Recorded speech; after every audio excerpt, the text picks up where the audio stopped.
Hi everyone, welcome to Chris Auto Notes. Today is our Industrial Insights, Episode 1. The topic is PC versus PLC. What is the future trend in semiconductor equipment control? If you're in equipment sales, you've probably noticed that the core control system in semiconductor or automation equipment are usually either PCs or PLCs. These two dominate the market, with just a tiny fraction using PCBs or MCUs. So today, I want to discuss a big question. Between PCs and PLCs, which one actually holds the future of equipment control? A lot of you might have noticed a recent trend. Why are more and more semiconductor equipment manufacturers ditching traditional PLCs and switching to PCs? Does the PLC still have a future? I think this isn't just a technical choice. It represents a structural shift in the entire manufacturing industry. And this change is happening right around us. So today, let's dive into why this is happening and what it really means. First, let's look at the background. In the years since the pandemic, Taiwan's manufacturing sector has seen a massive divergence. For traditional industries, whether it's PCBs, SMT electronic assembly, passive components, plastic injection molding, or machining, the overall economic outlook is pretty mixed. Some are down, some are up, but largely they just aren't seeing the explosive expansion we see in semiconductors. Many companies are downsizing, controlling costs, and cutting back on investments. You can really feel that economic chill. But semiconductors, that's a whole different world. With AI chips, advanced packaging, and TSMC's massive fab expansions, the semiconductor sector just keeps growing. Naturally, all the market focus has shifted there. And we're seeing capital, tech talent, and resources all following in that direction. This concentration of resources has completely shifted the demand in the automation control market. In the past, PLC manufacturers mainly served traditional production lines like PCB, SMT, and passive component assembly. The priorities there were fast axis control, precise positioning, and stable cycle times. But now that the most booming industry is semiconductors, the main battlefield for control tech has moved there. This is exactly why PLC growth has hit a massive bottleneck in its traditional markets. Meanwhile, the market for PC control is expanding right alongside the semiconductor boom. Because of this, PLC manufacturers have been desperately trying to break into semiconductor space. Over the last few years, many PLC makers have been trying to pivot, leading to some interesting new strategies. For example, some have started packaging their PLC system to look and feel like PC expansion cards.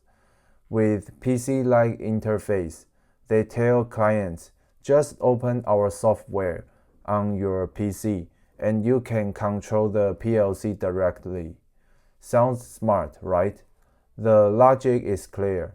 They want PLCs to be as easy to integrate as PCs, allowing PC engineers to control them without having to learn new programming languages. At the same time, they want to maintain the PLC's legendary crash-proof stability, its biggest selling points being real-time reliability without the annoying lag, downtime, or update issues you get with Windows.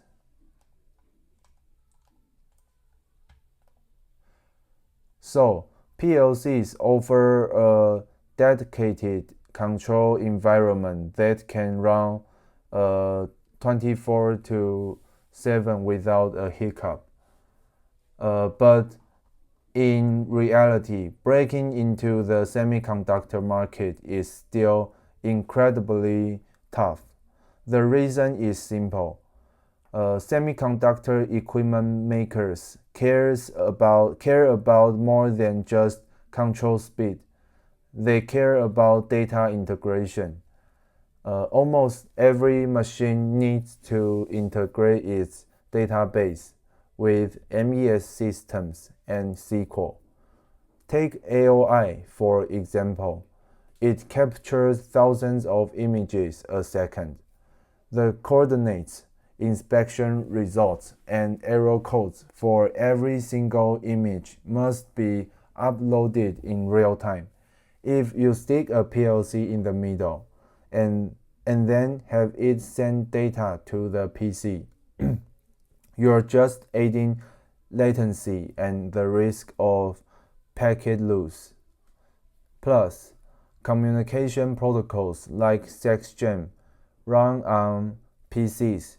You can just run them natively on a PLC. For equipment makers, eliminating a transmission layer means eliminating a point of failure. On top of that, industrial PCs like IPCs have evolved rapidly. In the early days, people avoided them because they feared instability, defaulting to PLCs instead. But modern IPCs can now achieve near real-time control. Some even incorporate hardware trigger modules. This means signal triggering doesn't have to pass through the software layer. The hardware directly outputs electrical signals to trigger switches, so you can achieve rock-solid control without relying on Windows. Add to that the fact that IPCs have become highly competitive in price, offer massive computing power, and operate incredibly fast. It's hard for equipment makers to ignore them. As some international tech magazines have pointed out, the cost-to-performance ratio of modern IPCs is basically unmatched. Their scan cycles are lightning fast, and crucially, they completely outclass PLCs in data integration. Because of all this, some people and even PLC makers themselves are wondering, are PLCs going to obsolete? I really don't think so. They still have irreplaceable strengths. In harsh environments with heavy vibration, intense dust, or where critical safety feedback is required, PLCs remain incredibly reliable, but to keep growing, they can just cling to legacy makers to survive. PLCs need to crave out new applications like AI inspection, high-speed flyby imaging, precision control, or robotic arm integration, areas that they can rely entirely on Windows but still need high-speed computing. If PLCs can integrate with AI modules or edge computing to collaborate with PCs rather than fighting them, they have solid future. We're already seeing some manufacturers shift to hybrid control architectures, where the PLC handles sensors and safety, while the PC takes care of data analysis and reporting.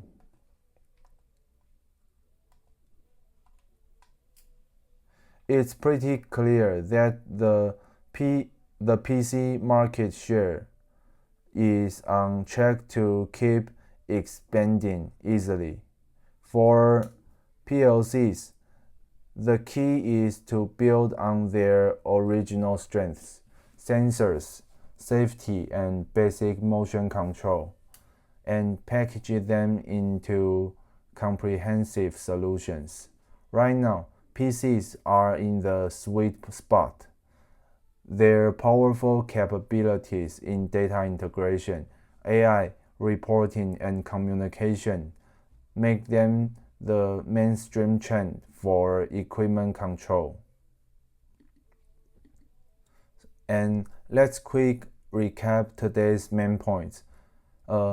Post-pandemic, traditional industries are slowing down, leaving semiconductors as the primary growth market. The semiconductor sector prioritizes data integration above all else, which gives PC control a massive advantage. The performance and stability of industrial PCs have skyrocketed. They are no longer the crash-prone computers of the past. To grow, PLC manufacturers need to find new positioning in areas like AI image recognition, robotics, edge computing, or specialized safety applications. We need to prove why a PLC is absolutely necessary. And finally, my personal take: over the next 5 years, semiconductor equipment will increasingly adopt PC-based control architectures. PLCs won't disappear, but they will step back into a supporting role, primarily handling safety, stability, and critical motion control. It's not about one replacing the other. It's just the market resigning their roles. One acts as the brain, the other as the hands and feet. What do you guys think? 5 years from now, will PCs completely replace PLCs, or will they coexist? Let me know your thoughts down in the comments. I'm Chris. If you enjoy automation industry analysis or deep dives into automation, tech, and equipment companies, be sure to subscribe to my channel, hit the like button, and share this video. See you next time. Bye bye.